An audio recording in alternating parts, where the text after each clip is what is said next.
Hello and welcome to Read Red. Today I wanted to talk about The Color Purple by Alice Walker. This is her 1983 novel that was also adapted into a film by Steven Spielberg and onto stage. This is a Pulitzer Prize winning novel, and I actually read this as part of a book club with some friends of mine, so I wanted to chat and talk about some ideas.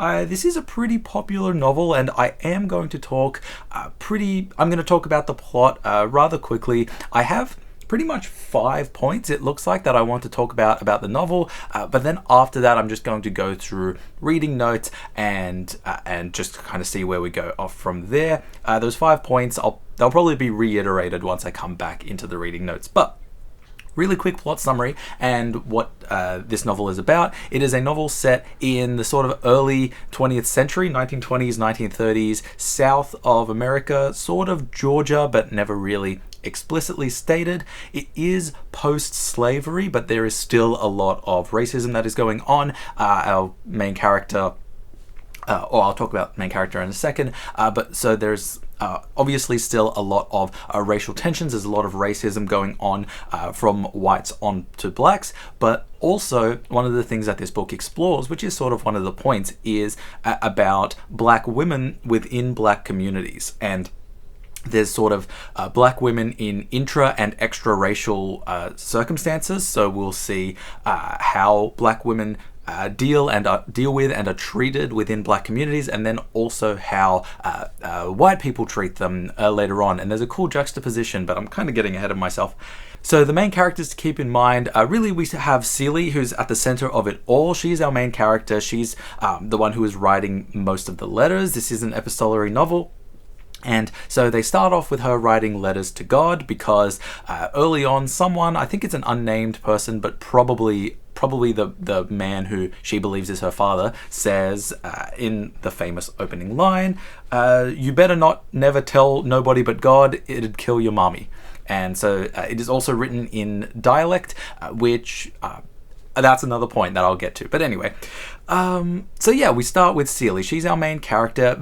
At a very young age, she is pretty, horrifically abused by the man who, again, she thinks is her father. At the age of 14, he basically rapes her, and then she gives birth to 2 kids who are eventually taken away from her within the next couple of letters. The first couple of pages, she gets married off to a man, a Mr., and then it's just M-, so just people mostly refer to him as Mr. I'll take a quick moment to mention there is a really good video summary from Thug Notes that I'll put in the description if you want just like a more entertaining and B, probably more succinct plot summary.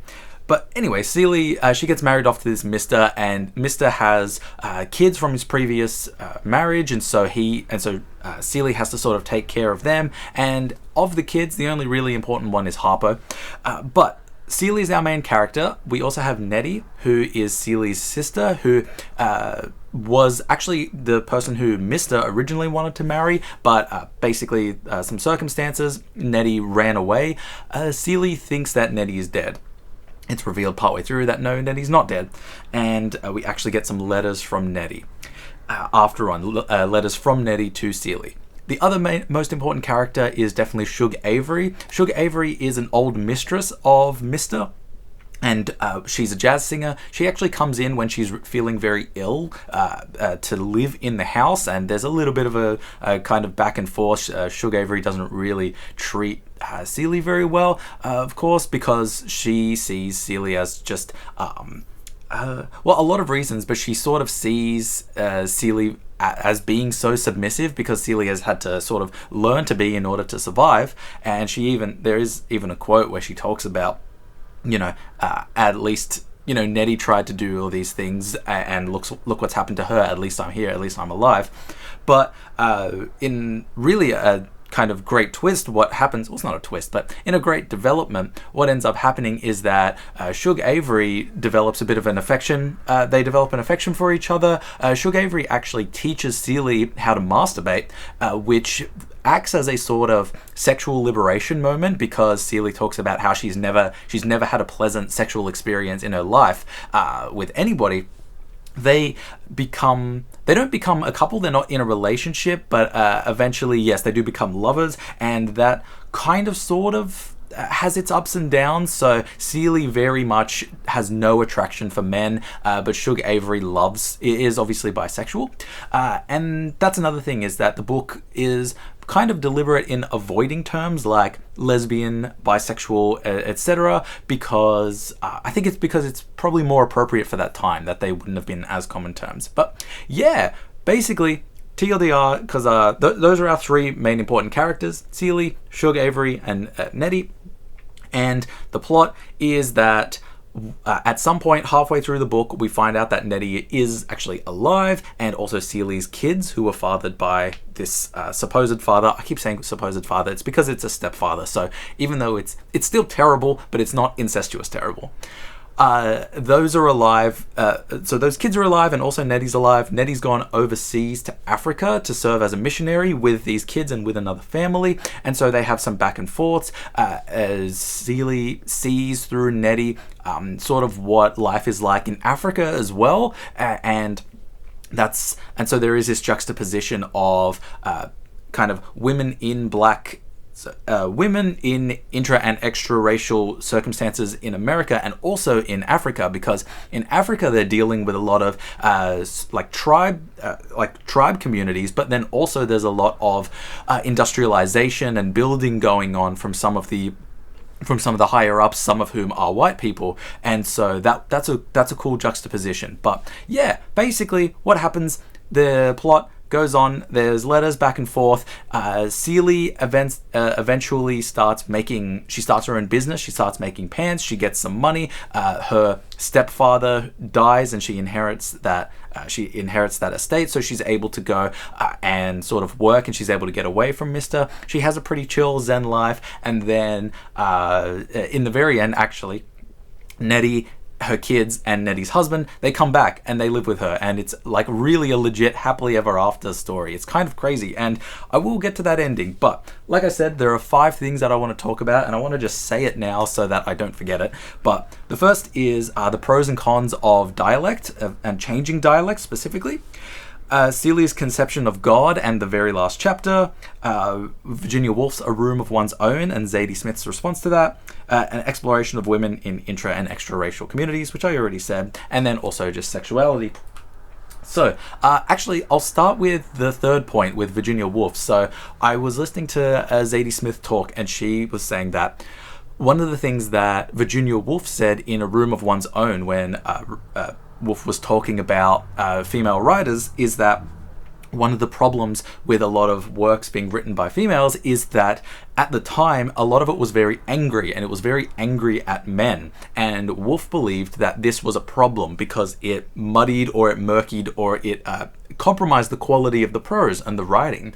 And obviously women had, and still to a degree have, reasons to be angry at men, but it was much, much more the case back in the 20s when Woolf was writing. And Zadie Smith talks about how, Zadie Smith, in response to that, she said that one of the things is that out of that anger, some very important works can come. And I think that The Color Purple is a pretty good example of that sentiment, of actually both of those sentiments, of it working really, really well, and of it kind of getting a bit muddy or murky.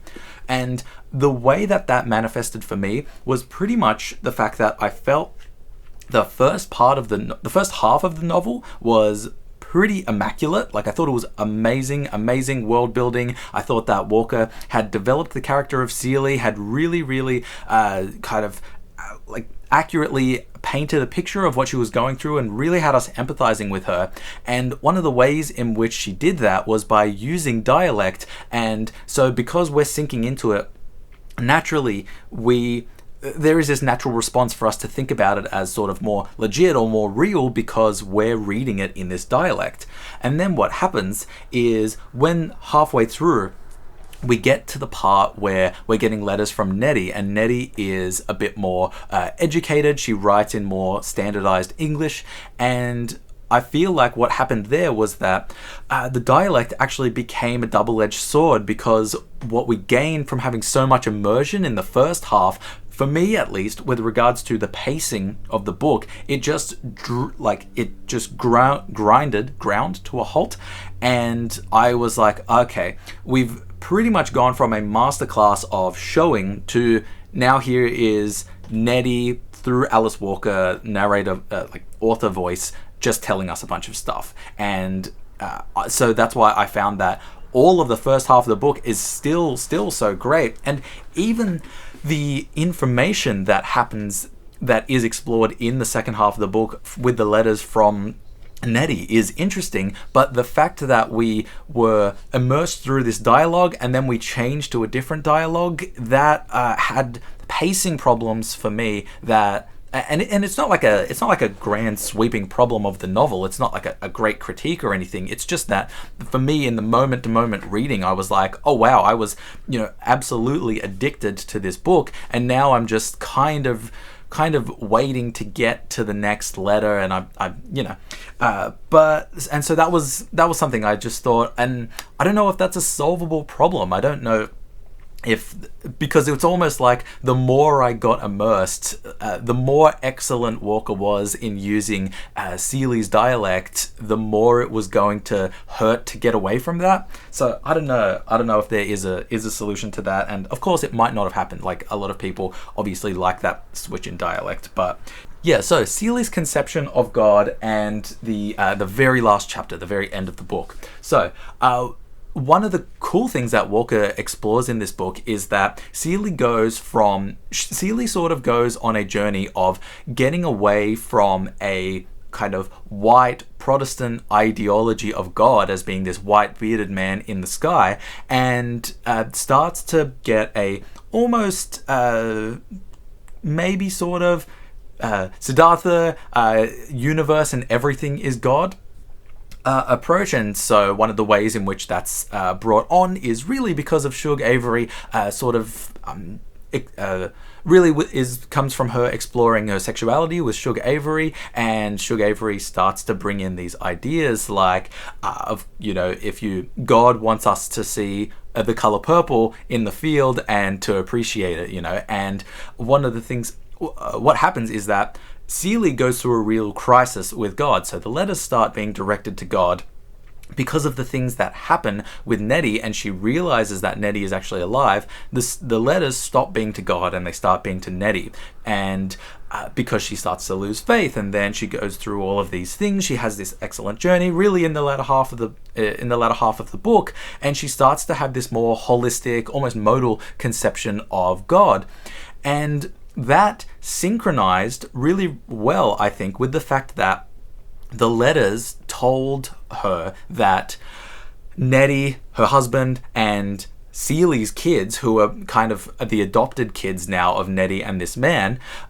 they died. They were sunk by a German ship, because I think after the progression, in terms of the time period of the novel, it had now progressed into and being the Second World War. But what happens is that there is a letter later on where Nettie talks about how, Seeley talks about how, even though you're dead, I'm still getting letters from you. And it is this great, for me, that sort of alluded to this idea that she's still kind of obtaining this universal wisdom and warmth and care and love from her sister, even though she's dead, because she's become part of the universe and all of this stuff.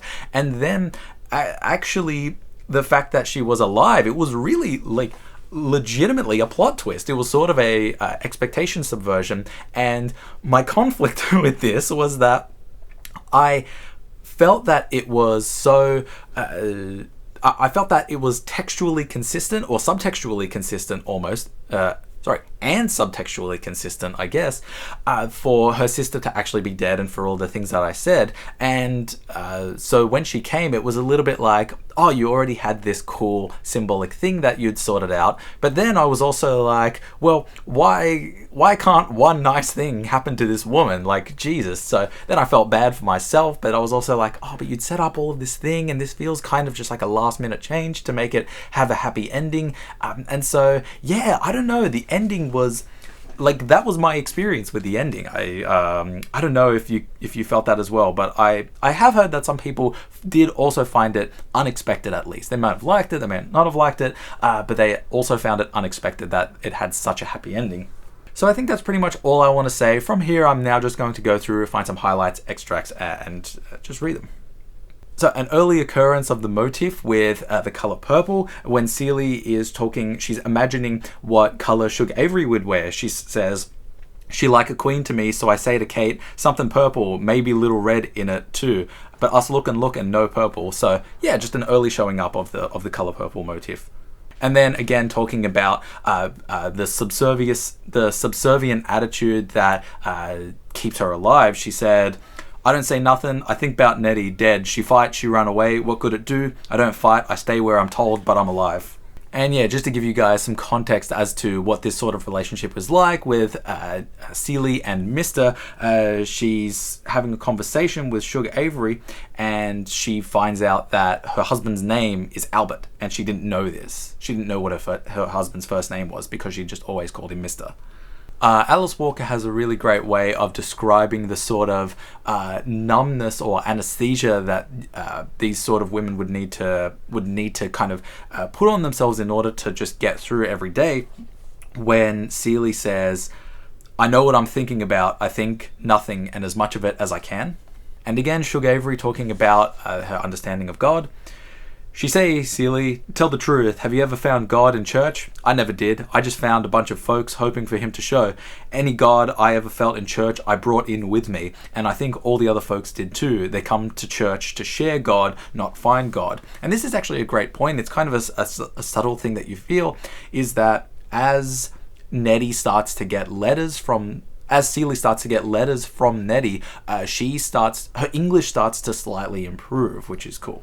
Another thing that I felt, which was kind of a bit, which came as a bit of a surprise to me, and maybe also contributed to the fact that the pacing in the sections from Nettie felt so slow, was that I felt like it was kind of so obvious that Celie should have been thinking, this should have been me, right? Like, it's her kids. Very early on in the book, she's talking about how she wants to go to school, she wants to learn, and she's also working hard.